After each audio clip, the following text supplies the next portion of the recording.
Maray na aldaw po sa Indugabos. Happy Tinagba Festival kay Mayor Mads, the entire Iriga City local government family. Sa gabos po mga taga-Iriga, ako po nakikisumaro sa Indo sa pagselebrar nindo kan Tinagba Festival. Ang unya na aldaw sa kapistahan ni Our Lady of Lourdes. Ang sa kuya po, pagpapaabot ning pakikisumaro dahil nasa tahaw po kita kang pandemya.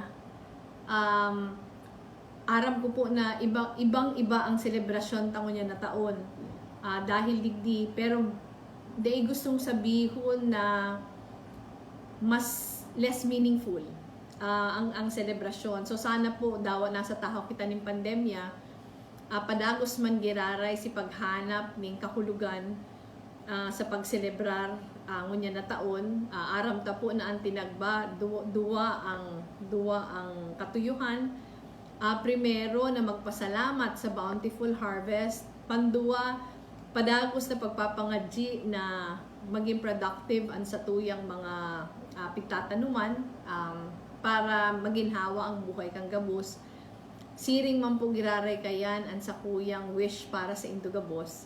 Na sana dawa nasa tahaw kita ning pandemya, makapaabot man giraray kita ning pasasalamat saka padagos ang satuyang pakiulay na sana sa maarabot na taon ang satuyang mga parauma, ang gabos na mga namamanuaan kang Iriga, permisa ng productive saka fruitful ang pang-aral daw. Maayo po ako dyan ngunyan, pero ang sa kuya pong buot, kaibanan nindo, permi pong yaon digdian sa mong opisina para magtabang kung kami po kinakaipuhan. So, happy Tinagba Festival po giraray sa Indugabos, maglikay po kitang permi.